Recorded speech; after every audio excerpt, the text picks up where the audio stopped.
Welcome to the Deep Dive. Today we're embarking on a journey, really digging into the foundations of the king, Yeah, exploring Elvis Presley in his formative years, way before the world really knew his name. absolutely. And this deep dive, it's really about understanding the forces that shaped him, isn't it? Mm-hmm. We're going to look at his origins. I mean, deep poverty, profound grief, and, well, a family just full of chaos and contradiction. Right. It reveals so much about him before that spotlight ever hit. And the way we're doing this is by diving into something pretty unique, I think. Excerpts from the preface in Chapter 1 of Elvis Aaron Presley by Alanna Nash. Yeah. Specifically that section. The boy behind the myth. Elvis, his family, and the price of survival.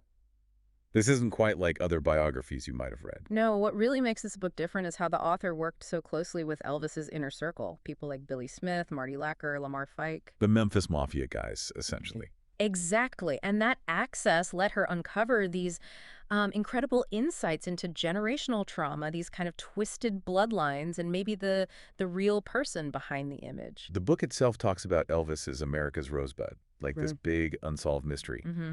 It even calls the approach an emotional autopsy, Mm-hmm. which suggests for us, for this deep dive, we're not just, listing dates and facts. We're trying to get at the why. To psychology. Yeah, the forces that shaped him. Yeah, Stripping away some of the myths, hopefully. precisely. And the book aims to, well, finally tell the truth, describe that core duality in Elvis. The Yeah. generous mystic on one hand and the haunted addict on the other. It's powerful stuff. Yeah. Like the author says, this isn't a biography, it's a reckoning. Wow. A reckoning. Yeah, and what that really means for us is it's not just about the comfortable facts, it's about facing some maybe uncomfortable truths that, well, they kind of redefine how we see Elvis, lets you see the complexities, with fresh eyes. Okay, so our mission here, for you listening, is to unpack all these early influences, to really try and understand the boy who became the man. Right. We want to offer you a kind of shortcut to a deeper understanding of Elvis, the actual person. Definitely. So to really understand the legend, I guess we absolutely have to start right there, in the crucible, Yeah. his immediate family. Let's get into the dynamics between his parents first. Okay. So his mother, Gladys, she was fiercely loving, incredibly overprotective almost, emotionally dominant, you could say. Okay, intense love. Very. And then you contrast that with Vernon, his father.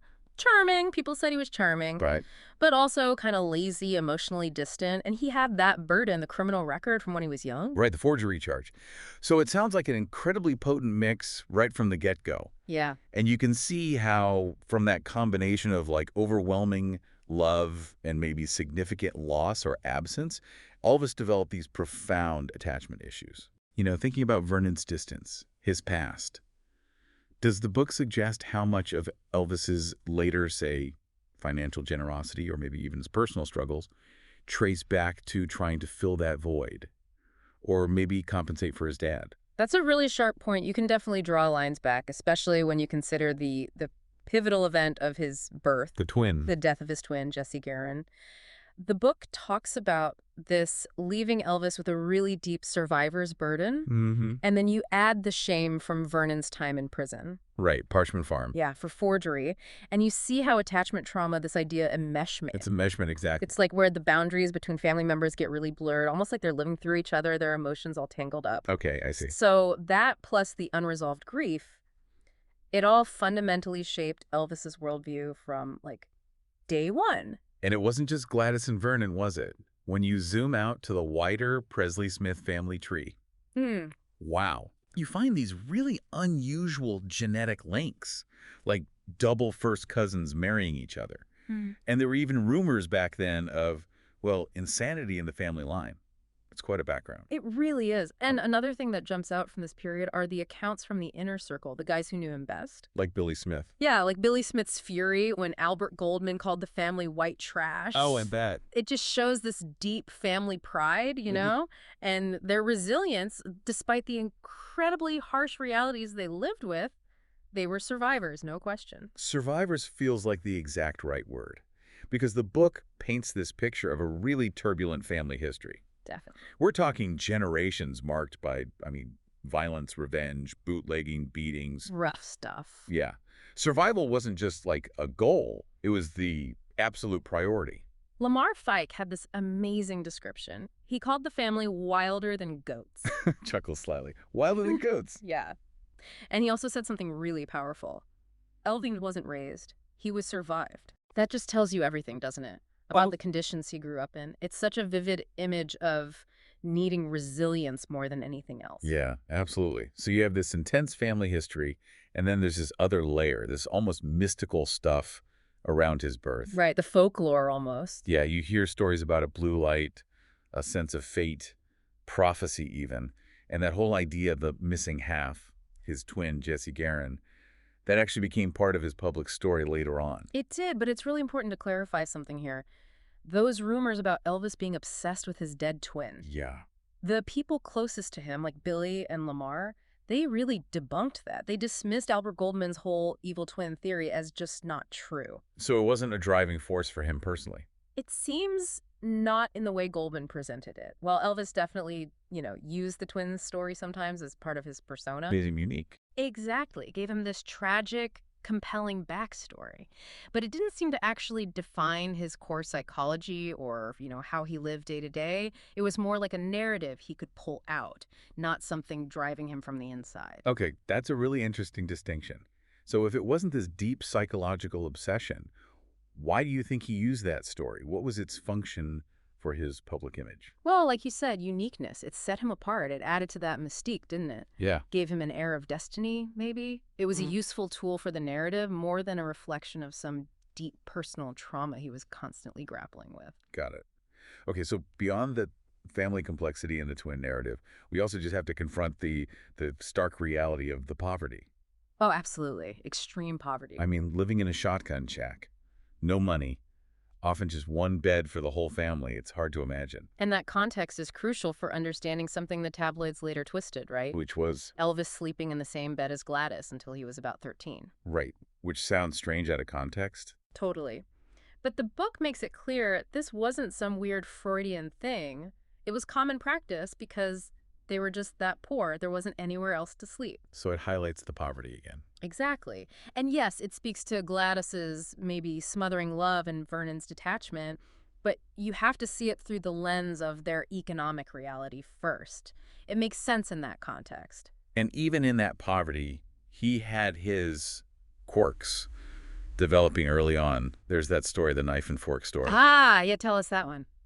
Well, the book mentions how, even though they had next to nothing and everyone else might just eat with their hands or a spoon, young Elvis insisted on using a knife and a fork for his meals. Really? Even then? Yeah. It's just this small, telling detail, isn't it? About maybe an early desire for control or order or presentation, even as a little kid in that environment. A little glimpse of the future king wanting things just so. Kind of, yeah. A little hint of the personality to come. And I think what's so important to take away from all these details, the sleeping arrangements, the knife and fork, the family chaos, is what the book says. It wasn't weird. It was poor. And it was love. That really sums it up. It does. It captures so much about that early environment, and it's such a vital counterpoint to all the sensationalism that came later.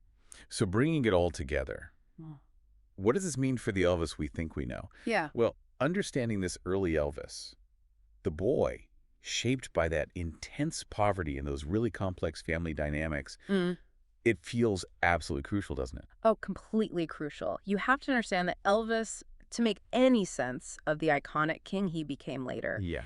you simply cannot talk about the Elvis of Las Vegas. The jumpsuits, the pills, the whole late stage thing. Without understanding Tupelo first. Exactly. Without understanding the Elvis of Tupelo, the Elvis of shame, the Elvis of sheer survival, those early experiences, they directly fed into his adult life, his persona, everything that followed. They set the stage. It's actually incredible how much foundational insight we've pulled just from this first chapter, really. Yet it's dense stuff. This knife dive feels like it's really laid the essential groundwork for understanding such a complex legend. And maybe that leads to a final thought for you, the listener, to kind of mull over. Okay. How do you think those struggles, those really unique dynamics of his earliest years, how do they inevitably shape, well, every note he sang, every move he made on stage, every decision he took, both in public and private? That's a great question to sit with. Thank you for joining us on this journey today. If this story has grabbed you, we really do encourage you to check out the full book, Elvis Aaron Presley by Alanna Nash. It's available on Kindle and Apple Books. Definitely worth the read. And next time, we're diving into Chapter 2. What's in Chapter 2? We'll get into Elvis's early experiences in Shake Rag, which was the black neighborhood in Tupelo, his deep connection to gospel music starting right then, and just the continuing evolution of this boy who would eventually become king. Okay, can't wait. That's it for today's deep dive. We've seen the foundation, now we start to build on it. We hope you'll join us for the next installment as we continue unpacking this incredible story.